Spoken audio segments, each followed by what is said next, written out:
Olá, estamos iniciando mais um diálogo e atendendo a um pedido, a vários pedidos que são feitos de diversos temas e sempre que possível a gente atende. Hoje é a doença de Parkinson, é uma doença importante, não só no grau de dificuldade, como também na incidência mundial. E eu fui procurar pelo neurocirurgião, Dr. Luciano Furlanetti, para nos acolher e atender, para explicar para a gente um pouco dessa situação. Então, muito obrigado, doutor Luciano, pela gentileza. Eu que agradeço o convite, Edmo. É um prazer poder falar sobre o nosso dia a dia no tratamento dos pacientes com doença de Parkinson. Bom, a gente foi dar uma olhada, né, e percebeu aí que a doença de Parkinson, ela já foi descoberta há mais de 200 anos, quer dizer, ela não é nenhuma jovenzinha no conhecimento, né, mas é a segunda patologia degenerativa crônica e progressiva do sistema nervoso central. Ela perde apenas pelo Alzheimer, né? Então, é bom salientar isso, porque o Alzheimer se fala muito ou menos um pouco que o Parkinson, mas ela é tão importante quanto o Alzheimer. Exatamente. Então, a primeira descrição, né, da doença de Parkinson, como você mesmo observou, ocorreu aí no começo do século XIX. Quem deu o nome à doença, né, o James Parkinson, que era um cirurgião inglês, ele observou alguns pacientes dele, pessoas na rua e tal, que tinham dificuldade para deambular, tinham o tremor, né, tinham dificuldade para caminhar, perdiam a desenvoltura para caminhar, o tremor e uma certa rigidez, né? E a hipótese diagnóstica inicial dele lá, naquela época, não foi tão certeira, né? Ele observou que tinha um problema, potencialmente neurológico, mas a ideia dele é que pudesse ser alguma coisa da coluna cervical, algum tipo de compressão medular, etc. E demorou uns 60 anos para outro médico, que faz parte da história da medicina, de neurologia, o Charcot, em Paris, que aí desenvolveu mais sobre o diagnóstico da doença e acabou homenageando o James Parkinson, dando o nome à doença de doença de Parkinson, mal de Parkinson. Ela atinge, né, gradualmente e deteriora uma parte do cérebro, que eu gostaria que o senhor explicasse um pouco da chamada substância negra. Quer dizer, explicar um pouquinho para o nosso telespectador que área é essa que a doença atinge. Exatamente. Antes de responder essa pergunta, brevemente, né, sobre a incidência, realmente impactante o número de pacientes que vem sendo diagnosticados mundo afora, né? Existe uma previsão aí de por volta de 6 milhões de pacientes no mundo, e no Brasil existe a ideia de que entre 200 e 250 mil pessoas tenham doença de Parkinson, e existe uma tendência a aumentar essa incidência com o envelhecimento da população, né? As pessoas vivem mais hoje em dia, então existe uma tendência a aumentar a incidência, a prevalência de doença de Parkinson. A doença, hoje em dia, nós sabemos que definitivamente não é um problema da medula, da coluna cervical, como o Parkinson imaginou lá atrás, mas uma diminuição dessas células do sistema nervoso, né, dos neurônios, da região da substância negra, e é uma região que produz uma proteína chamada dopamina. A dopamina, ela não é importante apenas para a motricidade, né, para os movimentos, ela tem também função em outras frentes, assim, né, do nosso dia a dia em sociedade, né, então, ela tem impacto na percepção de emoções e sim, questões não motoras diretamente relacionadas, né. Ocorre que, por algum motivo que não é muito bem esclarecido ainda hoje, essas células produtoras de dopamina começam a diminuir a produção, elas começam a diminuir em número, né? E o impacto disso, após anos de diminuição do número de células, da produção de dopamina, é o que chama a atenção das pessoas no dia a dia, principalmente os sintomas motores da doença de Parkinson, né? Porque nós sabemos que não são só motores os sintomas, né? Então, o que mais chama atenção, na verdade, é a questão do tremor, que é um tremor de repouso, né? Então, existe também a dificuldade de executar movimentos, né? Uma certa lentidão para conseguir fazer uma tarefa, levar um copo até a boca, se alimentar e etc. Existe dificuldade com a marcha, que a gente chama, né, para a deambulação, andar. Essa tarefa acaba ficando mais difícil, existe uma tendência à queda, né?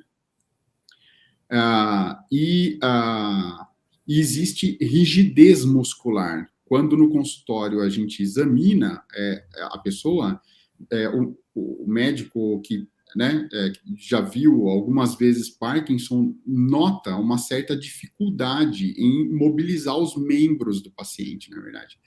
Então, a pessoa tendo 2 desses 4 sintomas que eu citei, aumenta já bastante, né, a chance de realmente ser doença de Parkinson. Mas não é só isso. Como eu disse, a dopamina tem função não motora. Então, quando no consultório começamos a conversar com a família, com o paciente, a gente nota que já existia algum tipo de oscilação de humor anos atrás, anos antes de aparecer qualquer sintoma motor, né?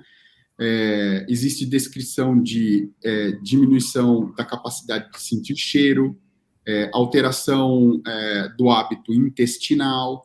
Então, são sintomas não motores que ocorrem até antes do aparecimento do tremor, né? Que é o que mais chama a atenção das pessoas. Eu selecionei aqui, inclusive, dentro disso, só antes eu queria citar que o senhor estava falando com relação ao aumento de casos, né? Existe uma estimativa de que a população de casos deve dobrar no Brasil até 2040, quer dizer, daqui basicamente 17 anos. Isso exatamente porque, como a doença atinge mais ou menos 1% da população, com esse envelhecimento e acima de 65 anos, fazendo essa continha aí, lá para 2040, nós vamos ter o que temos hoje, vamos ter 100% a mais em 2040. Essa é aquela continha que o senhor estava explicando, né? E eu estava olhando também dentro desses sintomas, né? O senhor falou sobre a marcha, o senhor falou sobre o movimento generalizado, que é a famosa bradicinésia, o senhor falou sobre o tremor em repouso, a rigidez do membro. Também existe a questão da depressão ou da ansiedade, né? Que consta lá também como importante possível causadora de Parkinson, né? Então, esclarecer a sequência e a presença desses sintomas, né? Então, não é que ansiedade ou depressão sejam causadores de Parkinson, mas a falta de dopamina, né, dessa proteína que no Parkinson está diminuída a produção, né? Então, a falta da dopamina está relacionada não só a sintomas motores, como o tremor, a rigidez, a lentidão de movimentos, mas também a sintomas de labilidade emocional, ou seja, de ansiedade, de depressão, né? Assim como outros sintomas, como dificuldade para sentir cheiro, o hábito intestinal fica lentificado. Num estágio mais tardio da doença, existe muitas vezes dificuldade de controle esfincteriano, né, urinário, etc. Também, né? Então, não é que ansiedade e depressão causem, mas faz parte dessa síndrome, né? um dos sintomas que podem aparecer na doença ao longo dos anos, né? E também, doutor Luciano, nenhum desses fatores que a gente citou pode ser que sejam, a pessoa chega e fala assim, não, eu estou com o pé, a mão tremendo, eu estou com Parkinson. Não necessariamente, não é isso? Isso. Então, isso é um aspecto importante que as pessoas sempre perguntam, né? É uma dúvida recorrente e tal. O que causa a doença, né? Fatores de risco e como a gente faz diagnóstico, né? Então, como a gente vinha conversando, o principal fator de risco para a doença de Parkinson, na verdade, é o próprio envelhecimento do corpo humano, né? Então, envelhecer não é doença, né? Envelhecer faz parte da história natural da vida, né? Mas a gente sabe que é um fator de risco, então viver mais, o que não é ruim, né? Viver mais é um fator de risco para desenvolvimento da doença de Parkinson, porque por algum motivo não bem explicado ainda hoje, existe mais adiante, a partir da sexta, sétima década de vida, uma propensão maior à diminuição da produção da tal da dopamina naquela região do cérebro, a substância negra. Bom, então, desculpa, outros fatores de risco para a doença são ambientais, né? Então, exposição a agrotóxico, né? Pessoas que trabalharam muito tempo ou trabalham, né, na lavoura, sem equipamento de proteção individual, isso ainda é bastante frequente no Brasil, né? Até no interior de São Paulo, né? Eu recebo pacientes muitas vezes aí centro-oeste do país e tal, que lidam com agrotóxicos, etc., né, desde a adolescência, na lavoura, e tem doença de Parkinson. A gente não consegue provar que foi aquilo e tal, mas a gente sabe que pela literatura, pela história da doença, que é um fator de risco e provavelmente esteja envolvido naquele caso, né? Eu vou chamar o intervalo, mas antes de chamar, o doutor estava dizendo que os pesquisadores eles investigam essa exposição chamada de toxinas ambientais com pesticidas e metais pesados.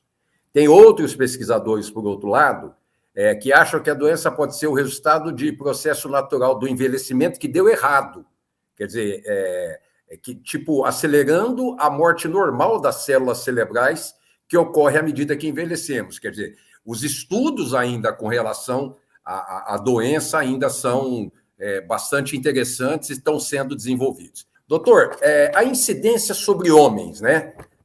A incidência sobre homens tem maior probabilidade de incidência por conta da idade que aumenta, embora 20% das pessoas com Parkinson tenham uma conexão hereditária.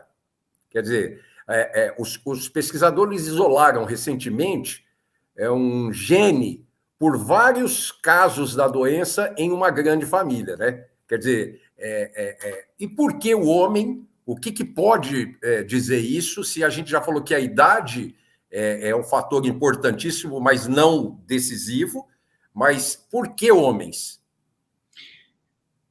Não existe não sabemos. explicação definitiva para isso, né? Eu acho até que a gente pode falar que assim, o fato de ser do sexo masculino não chega a ser o fator de risco para desenvolver doença de Parkinson. Assim como a idade, nós conversamos que é um fator de risco, né? O próprio envelhecimento é um fator de risco para desenvolver doença de Parkinson, exposição a pesticidas, agrotóxico, toxinas, etc., é um fator de risco, mas eu acho que o gênero não chega a ser, apesar de a gente saber que realmente a incidência no sexo masculino é maior, né? 2 para 1, né, em relação à mulher, mas não tem uma explicação definitiva do porquê isso ocorre. Tá. Doutor, sobre os exames de constatação, né? Não há exame de sangue ou algum exame definitivo para confirmar esse diagnóstico, pelo que eu pude ler, pude observar para conversar com o senhor. Eles, com a ressonância magnética, eles podem ajudar, de alguma forma, a diagnosticar derrames ou qualquer outro tipo dessa forma, e que podem indicar alguma ou não coisa nesse sentido para os senhores que estão atendendo esses casos. Verdade. Isso é muito interessante, porque passados aí 200 anos, né, da descrição da doença, né, pelo James Parkinson, hoje em dia, ainda, o diagnóstico da doença, ele é feito no consultório, né, através de uma boa conversa com o paciente e o exame físico-neurológico, né. Então, via de regra, a gente não precisa de muita tecnologia para fazer o diagnóstico de doença de Parkinson e começar o tratamento, né? Então, como eu disse, quem já viu alguns casos, muitas vezes o paciente passa pela porta, né, entrando no consultório, você já sabe que bastante provavelmente seja doença de Parkinson, e em 15 minutos de exame físico e conversa, você consegue chegar mais próximo disso, né?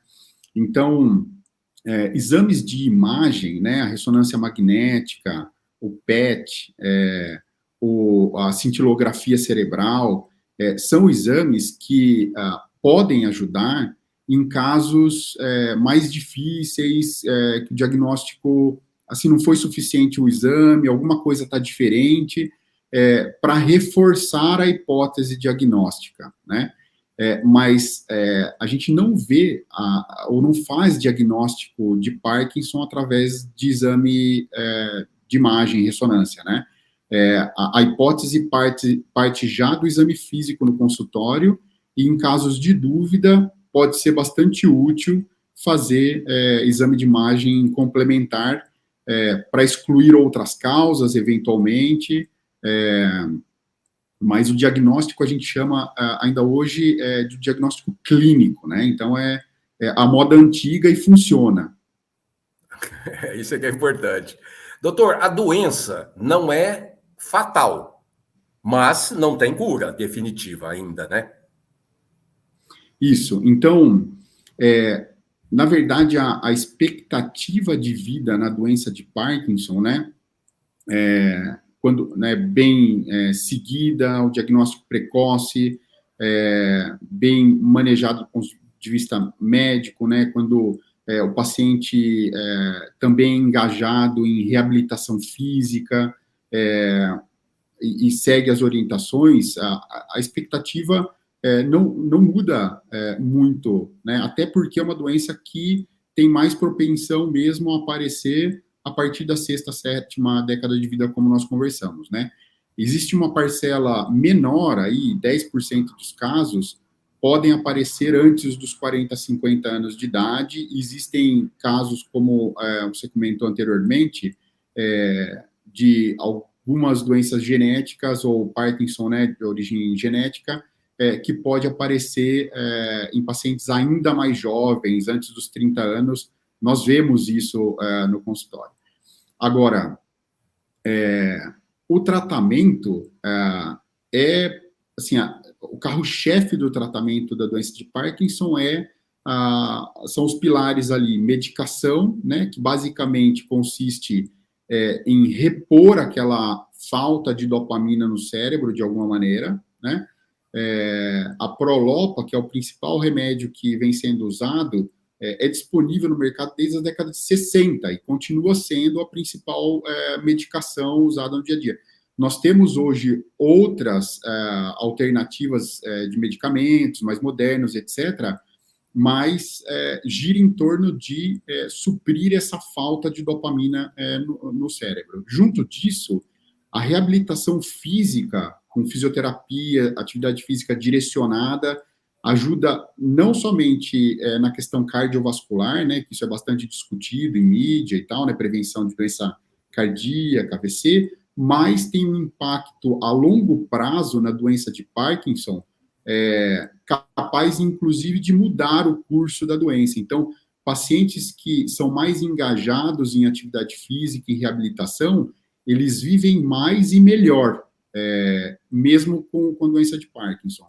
E existe, para uma parcela menor de pacientes, onde a gente não consegue controlar sintomas apenas com medicação, ou em casos em que a pessoa, após anos de tratamento com medicação, essa terapia passa a não ser mais tão efetiva, o tratamento cirúrgico vem sendo realizado aos moldes do que é feito hoje em dia desde o final da década de 80. E no Brasil, cada vez mais comum. O tratamento cirúrgico, né, que é a tal da DBS, né, que é a estimulação cerebral profunda, antes que não causando desespero no pessoal, ninguém vai tirar o cérebro da cabeça de ninguém, pelo amor de Deus, mas é a instalação de um eletrodo dentro do cérebro de uma pessoa, como se fosse um marca-passo. E qual é a função desse eletrodo, doutor? Exatamente. Então, isso é interessante, né? A gente aprende com a história para aprimorar e não cometer os mesmos erros, né? Então, cirurgia para a doença de Parkinson realizada há muito tempo, né? Já no final do século XIX, as pessoas entendiam um pouco melhor a fisiopatologia e tentavam, de uma maneira ou outra, fazer alguns tipos de cirurgia para melhorar a questão do tremor, etc. Ocorre que, nos anos 40, houve o advento de um método cirúrgico que nós chamamos hoje em dia de estereotaxia. A estereotaxia é usada em outras áreas da medicina, não só na neurocirurgia, né? E basicamente consiste em um aparelho que permite a execução de procedimentos com a máxima precisão, né, submilimétrica, né?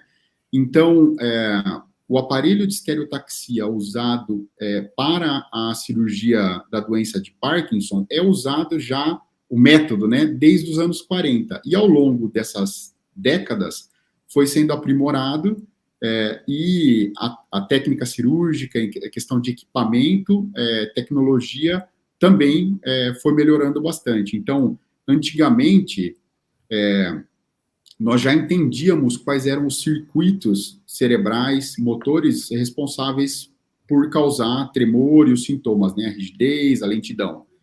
E as pessoas idealizavam em fazer algum tipo de lesão térmica para desativar circuitos que não estavam funcionando muito bem, sem causar mais problema para a pessoa. E funcionava muito bem, e hoje em dia ainda é uma opção. Acontece que o marca-passo cerebral, que na verdade foi idealizado a partir da ideia do marca-passo cardíaco, que já estava em circulação, né? Ao invés do eletrodo ir para o coração, no caso do marca-passo cardíaco, esses eletrodos são colocados próximo desses circuitos cerebrais responsáveis por motricidade, por planejamento e execução de movimento. Então, nós sabemos que regiões do cérebro, por exemplo, estão trabalhando demais na condição de Parkinson. Então, o que a lesão térmica ou a estimulação cerebral profunda faz é abafar aquele sinal que está exagerado naquela região. A grande vantagem do marca-passo cerebral, né, do DBS, que vem do inglês, né, Deep Brain Stimulation, que significa estimulação cerebral profunda, é que, assim como uma medicação em que a dose pode ser titulada, a estimulação também pode ser ajustada a longo prazo no decorrer da vida da pessoa depois da cirurgia. Doutor, nós estamos chegando ao final do programa e eu queria deixar uma mensagem assim, não desespero, né? Quer dizer, a doença, ela de certa forma, está aí, está sendo estudada, diversos diagnósticos, diversos tratamentos, inclusive cirúrgicos, para dar uma boa qualidade de vida para quem tem a doença. Doutor Luciano Furlanetti, muito obrigado pela sua atenção e que a gente possa recorrer ao senhor com qualquer outro problema que a gente tenha neurocirúrgico. Muito obrigado, doutor. Eu que agradeço o convite, à disposição. Pessoal, semana que vem estamos de volta. Até lá.